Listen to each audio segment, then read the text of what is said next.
फिक्राबाद की सबसे बड़ी पॉलिटिकल फाइल। राहुल गांधी ने आज वो एटम बम फोड़ दिया जिसकी चर्चा वो पिछले कुछ दिनों से लगातार कर रहे थे। दोपहर बाद उनके लेटेस्ट आरोपों ने देश की सियासत में नया भूचाल ला दिया। नेता प्रतिपक्ष राहुल गांधी ने इस पर ठीक उसी तरह एक प्रेजेंटेशन दिया जैसे क्लासरूम में छात्रों को किसी विषय पर दिया जाता है। विमर्श देश भर में चल रहा है। वोट चोरी के इल्जाम पर उन्होंने 1 घंटा 11 मिनट तक 22 पन्नों का प्रेजेंटेशन दिया। राहुल गांधी चुनाव आयोग और बीजेपी को घेरने के लिए पूरे होमवर्क और सबूतों के साथ आए। उन्होंने कहा कि यह सबूत जुटाने में 6 महीने लगे। 7 फीट तक ऊंचे दस्तावेजों को खंगाला गया। आप अपनी टीवी स्क्रीन पर भी देख सकते हैं।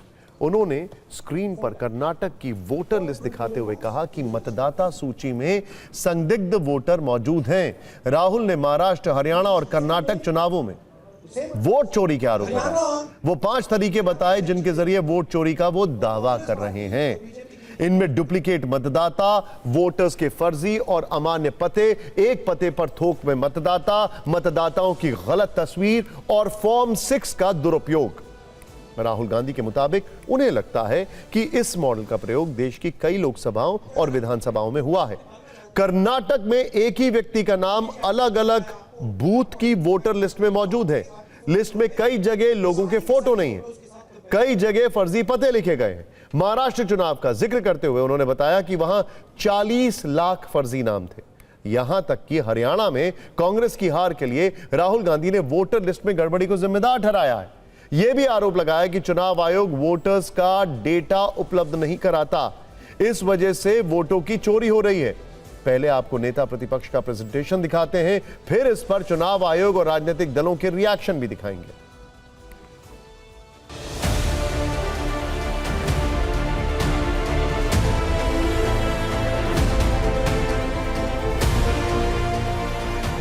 एक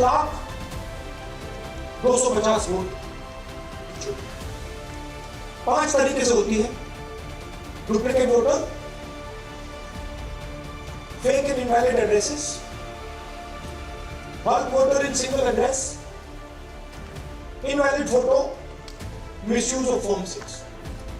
गुरकीरत सिंह नाम, इनका नाम booth number 116, 124, 125 and 126. 4 bar. These are all the people who have voted multiple times in Karnataka. That's the names, that's their addresses, that's the polling booths where they registered. ये अब एविडेंस है, ये क्रिमिनल एविडेंस है और election commission देश में पूरे evidence को डिस्ट्रॉय करने की सोच है। राहुल गांधी के एटम बम वाले आरोपों के दौरान टीवी9 भारतवर्ष की टीम भी वहां मौजूद थी। हमारे संवाददाता ने उनसे इस मुद्दे पर सवाल भी पूछा। इस पर नेता प्रतिपक्ष ने क्या जवाब दिया, जरूर देखें। 5 तरीके से होती है। राहुल जी, 2 बातें बार बार चर्चा का विषय बनती हैं। एक तो ये बार बार बीजेपी की ओर से, चुनाव आयोग की ओर से कहा जाता है कि जब कांग्रेस या विपक्ष चुनाव जीत जाता है तब वो कहता है कि इसमें गड़बड़ी है, धांधली है, तब एक पूरा कर लेते हैं, और जब हार जाते हैं तब वो ये बात कहने लगते हैं, जीत जाते हैं तब कुछ नहीं कहते हैं। और दूसरी बात ये, क्या इसका इलाज वोटिंग मशीन की जगह दोबारा बैलेट पर लौटने से हो पाएगा? जब तक, एक बात आपको क्लियरली समझनी होगी, जब तक इलेक्शन कमीशन कॉम्प्रोमाइज है, जब तक वोटर लिस्ट कॉम्प्रोमाइज है, तब तक ना ईवीएम से कुछ होगा ना मैन्युअली होगा। इलेक्शन कमीशन अगर नॉन कॉम्प्रोमाइज है और मैन्युअली किया जाए हो सकता है, बट यहां तो अंपायर ही मतलब दूसरी टीम का है। तो आप वोटर लिस्ट लगाइए, आप मैन्युअली कीजिए, ईवीएम कीजिए, उससे कोई फर्क नहीं पड़ेगा।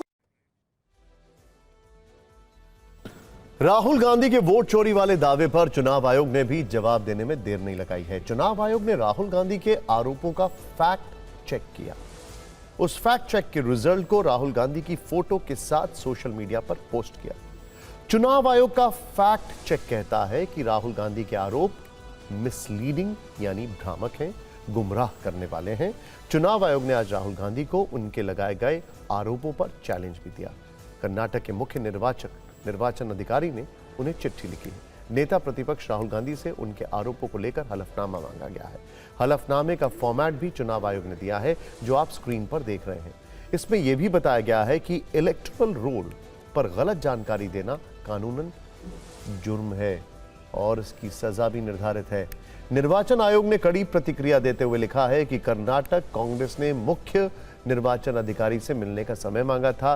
जवाब में निर्वाचन अधिकारी ने 8 अगस्त को दोपहर 1 बजे से 3 बजे के बीच मिलने का समय दिया था। आयोग ने साफ किया है कि मतदाता सूची बनाने की प्रक्रिया पारदर्शी है। वैसे राहुल गांधी के ताजा आरोपों पर बयानों की भी खूब फायरिंग हो रही है। बीजेपी ने कहा है कि ये राहुल गांधी का गुस्सा है क्योंकि जनता उन्हें वोट नहीं देती। Made us believe with reasonable certainty that the Election Commission of India was colluding with the BJP to steal elections. न महाराष्ट्र में वोटों की चोरी हुई है, न देश में कई वोटों की चोरी हुई है। मुझे ऐसा लगता है कि राहुल जी के दिमाग की चिप चोरी चली गई है और उनकी हार्ड डिस्क करप्ट हो गई है।